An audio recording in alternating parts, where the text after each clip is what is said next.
आज मैं some important topic of ईईडीएम यानी कि environmental education and disaster management के लिए कुछ टॉपिक इम्पोर्टेंट हैं उसके बारे में बताने की कोशिश कर रहा हूँ। सो आप लोग ध्यान से समझने की कोशिश करें।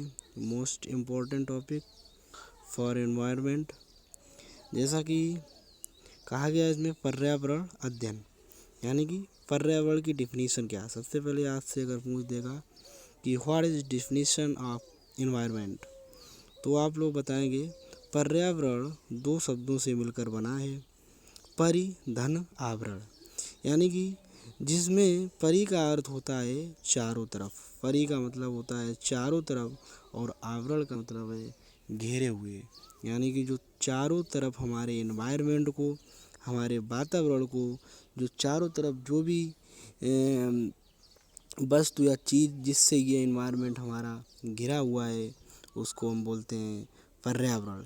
जो भी गैसों का आवरण, जो भी ये हमारे आसपास जो हमारे एनवायरनमेंट में है, कुछ चीज़ें दिखाई नहीं देती हैं, बहुत सारी गैसें होती हैं, ऑक्सीजन होती है और carbon dioxide, hydrogen, nitrogen, etc बहुत सारी ऐसी गैसें हैं जो हमारे पर्यावरण को चारों तरफ घेरे हुए हैं और हमको दिखाई नहीं देती हैं। यानी कि कहने का मतलब पर्यावरण की अगर डेफिनेशन पूछी जाए व्हाट इज एनवायरनमेंट, तो आप लोग सिंपल लैंग्वेज में बता सकते हो पर्यावरण का मतलब है परिधनावरण, यानी कि जो चारों तरफ हमारे तरफ जो पर्यावरण को चारों ओर क्या है घेरे हुए है उसको हम बोलते हैं पर्यावरण। और पर्यावरण को इसको इंग्लिश में बोलते हैं इन्वायरमेंट, यानी कि इन्वायरमेंट। इन्वायरमेंट की उत्पत्ति की अगर बात की जाए तो इन्वायरमेंट ये जो शब्द है वो फ्रेंच लैंग्वेज का है, फ्रेंच भाषा का ये इन्वायरमेंट शब्द है और ये इन्वायरन से मिलकर बना है, इन्वायरनर इन्वायरन से मिलकर बना है, जिसका अर्थ होता है पड़ोस, पड़ोस यानी कि हमारे आसपास जो हमारे पड़ोस में है उसको ही बोलते हैं इन्वायरन। एंड इसकी और परिभाषा की बात की जाए, कुछ डिफिनीसन एक और निश्चित तौर पर अगर बात की जाए कि एक इसकी अच्छे से अगर सारा गैसों के साथ और जीव जंतुओं के साथ मिलाकर अगर एक डिफिनीसन बनाई गई है वो जिसे कह सकते हैं ये निश्चित भौगोलिक क्षेत्र प्लस पेड़ पौधे, निश्चित भौगोलिक क्षेत्र प्लस पेड़ पौधे प्लस जीव जंतु प्लस भोजन पर निर्भरता प्लस गैसों का आवरण। कहने का मतलब है कि हमारे चारों तरफ जो भौगोलिक क्षेत्र है और हमारे आसपास जो पेड़ पौधे हमको दिखाई देते हैं, इन्हीं के साथ साथ एक दूसरे पर सब लोग डिपेंड होते हैं, एक दूसरे पर सब कुछ एक श्रृंखला चलती है, हम लोग सारे के सारे लोग एक दूसरे पर डिपेंड होते हैं। तो इसी के साथ साथ इसमें पर्यावरण में भी यही बताया गया है कि पेड़ पौधे, पेड़ पौधों के साथ साथ जीव जंतु भी जुड़े होते हैं, प्लस भोजन पर निर्भरता। और भोजन पर निर्भरता का मतलब है कि जो जीव जंतु हैं एक दूसरे पर कैसे एक दूसरे पर डिपेंड रहते हैं। ठीक है, आप लोगों को पता है कि जिस तरह क्या होता है उत्पादक होता है, उत्पादक क्या होता है यानी कि जिसे बोलते हैं जो उत्पन्न करता है, जैसे ये उत्पादक में बाई एग्जाम्पल पेड़ पौधे हरी घास ये सारी चीज़ें हो गई। और पेड़ पौधों हरी घास को कौन खाता है, ये छोटे छोटे जीव जंतु खाते हैं। जैसे अगर घास की बात कर दी जाए तो खरगोश, गाय, बकरी ये सारे घास खाते हैं और खरगोश गाय बकरी को इनसे ऊपर जो सेकेंडरी कंज्यूमर होते हैं वो खा लेते हैं। ठीक है, वो एक दूसरे पर क्या होते हैं डिपेंड होते हैं। और प्लस कहा गया गैसों का आवरण, और हमारे आसपास बहुत सारी गैसें हैं, कार्बन, नाइट्रोजन, ऑक्सीजन, बहुत सारी गैसें हैं जो हमारे एनवायरनमेंट में चारों तरफ घिरी हुई हैं और इसी को सबको मिलाकर इसको नाम दिया गया है पर्यावरण। ओके, एंड स्टूडेंट ध्यान देना, इसके घटक होते हैं, इसके दो घटक होते हैं, यानी कि कंपोनेंट इसके दो कंपोनेंट इसके हैं, इसके दो घटक हैं। नंबर एक कृत्रिम घटक, एंड मानव निर्मित घटक, इसी को हम कह सकते हैं। यानी कि कृत्रिम, यानी कृत्रिम का मतलब है जो भी चीज़ मानव द्वारा निर्मित होती है उसी को हम बोलते हैं कृत्रिम घटक या मानव निर्मित घटक। यानी कि जो भी इंसान ने बनाया है उसी को हम बोलेंगे कृत्रिम घटक, और जो नेचर से मुझे प्राप्त है वो उसे बोलते हैं प्राकृतिक घटक। जैसे मानव निर्मित घटक की अगर बात की जाए, परिवार क्या है, एक दूसरे से हम लोग ही मिलकर बनाते हैं, घर, गांव, सड़क, शहर, देश विदेश आदि, इसे हम बोल सकते हैं कृत्रिम घटक।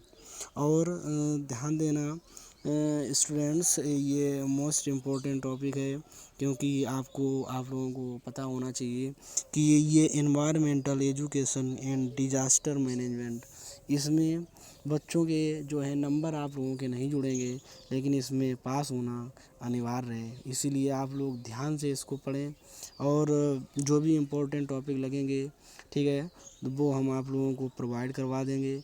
और आप लोग किसी भी वेबसाइट, यूट्यूब, गूगल के माध्यम से आप लोग और ज़्यादा से ज़्यादा पढ़ने की कोशिश करें, और जो भी इम्पोर्टेंट टॉपिक हैं, ठीक है, कोशिश करेंगे हम प्रोवाइड करेंगे आप लोगों को, और ध्यान से पढ़ने की कोशिश करें आप लोग।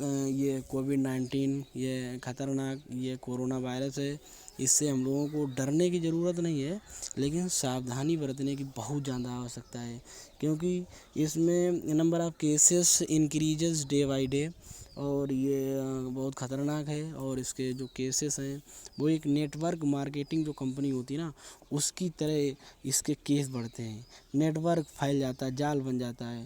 सो इसलिए फ्रेंड्स को भी आप लोगों को बताने की कोशिश करें, जितने भी आप लोगों के फ्रेंड हैं, कि ऐसा नहीं करना, आपको बाहर नहीं निकलना है, यानी कि जो भी गवर्नमेंट ने रूल बनाए हैं उसको मुझे फॉलो करना है।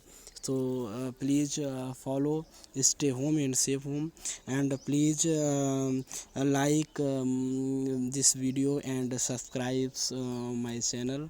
Okay, बात करते हैं प्राकृतिक या प्रकृति निर्मित घटक, यानी कि जो नेचुरल हैं और जो हमारे प्रकृति जो नेचर है, यानी कि प्रकृति निर्मित हैं, जो यानी कि भगवान ने समझो, या जो प्रकृति या नेचर जो जिन्होंने खुद ना खुद बनाया है, निर्मित किया है पहले से ही, यानी कि जो वो पहले से ही उपस्थित है, उसको हम बोल सकते हैं प्रकृति निर्मित। जैसे जलमंडल, स्थलमंडल, वायुमंडल और जैवमंडल।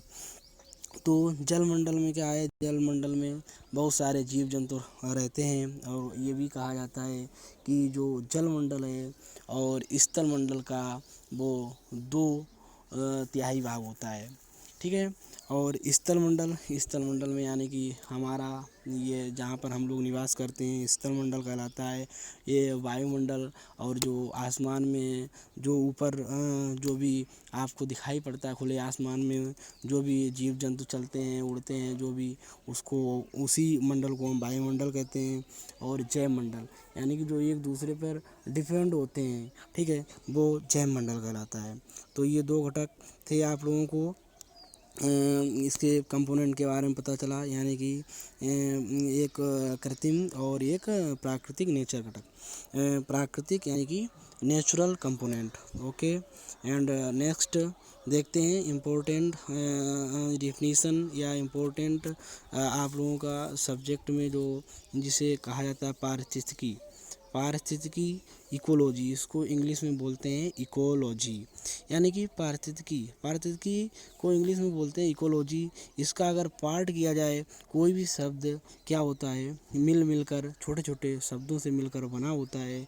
जैसे इको धन लॉजी, यानी इको प्लस लॉजी, यानी कि इको सिस्टम भी होता है एक। जैसे इको सिस्टम एंड लॉगी का मतलब होता है लॉगस। इको का मतलब है इको सिस्टम एंड लॉगी का मतलब है लॉगस। यानी कि पारिस्थितिकी तंत्र प्लस अध्ययन शास्त्र प्लस विज्ञान, ठीक है। पारिस्थितिकी तंत्र का अध्ययन करने वाला विज्ञान पारिस्थितिकी कहलाता है। पारिस्थितिकी तंत्र का जो अध्ययन करता है उसे हम बोलते हैं इकोलॉजी।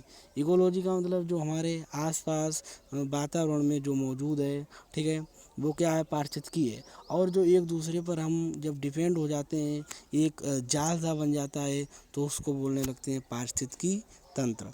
इसकी अगर बात की जाए, इकोलॉजी शब्द का प्रथम प्रयोग अर्नेस्ट हेकल जी ने किया था। इसका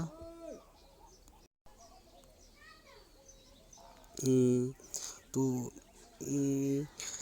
पता होना चाहिए। पारिस्थितिकी तंत्र का अध्ययन जो किया था, अध्ययन करने वाला प्रथम प्रयोगकर्ता जो थे वो थे अर्नेस्ट हेकल। तो इसको भी आप लोग तैयार कर लें। और कहा जाता पारिस्थितिकी तंत्र इकोसिस्टम, यानी कि जो पारिस्थितिकी होता है जो एक तंत्र सा बन जाता है, एक दूसरे पर जब डिपेंड हो जाते हैं, उसी को बोलते हैं पारिस्थितिकी तंत्र।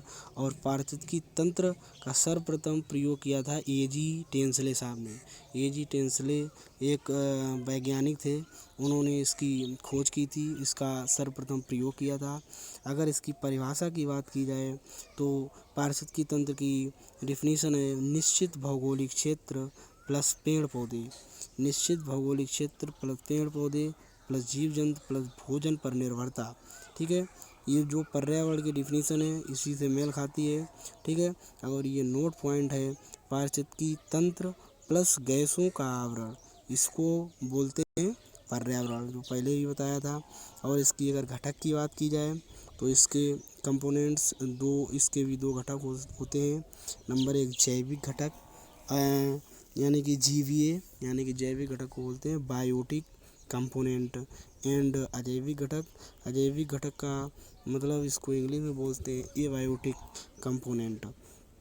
ओके, तो जैविक घटक और अजैविक घटक मोस्ट इम्पोर्टेंट कंपोनेंट, इसको हम लोगों को पता होना चाहिए।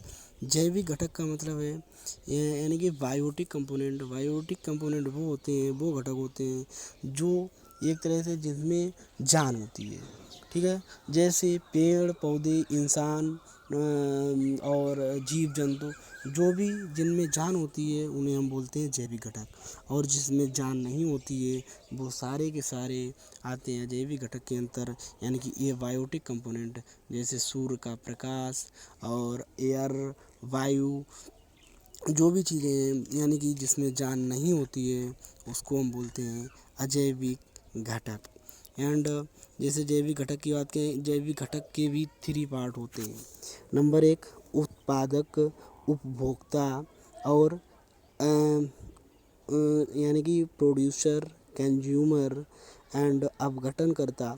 ठीक है, इसके 3 घटक होते हैं मेन रूप से। यानी कि उत्पादक का मतलब जो उत्पन्न करता है, जिसका उपभोक्ता कंज्यूमर जिसका यूज करते हैं। उत्पादक के अंतर्गत आता है जैसे हरी घास। ठीक है, उपभोक्ता जो जैसे इसका प्रयोग किसने किया, जैसे इसको किसने खाया, घास को कौन खाता है, खरगोश, तो खरगोश हो गया हमारा उपभोक्ता। और अब आता है थर्ड पॉइंट, अपघटन करता, यानी कि जो इसका अपघटन कर देता है। यानी कि जैसे जो खरगोश होता है अगर वो मर जाता है तो धीरे धीरे वो ज़मीन में सड़ने लगता है, और वो धीरे धीरे बहुत सारे बैक्टीरिया उसको सड़ाकर उसको पुनः ज़मीन में क्या कर देते हैं, मिला देते हैं, उसी को बोलते हैं अपघटन करता। सो ओके स्टूडेंट्स, इतना आप लोगों ने तैयार किया। अब हम नेक्स्ट वीडियो भी आपको जल्दी से जल्द प्रोवाइड कराएंगे।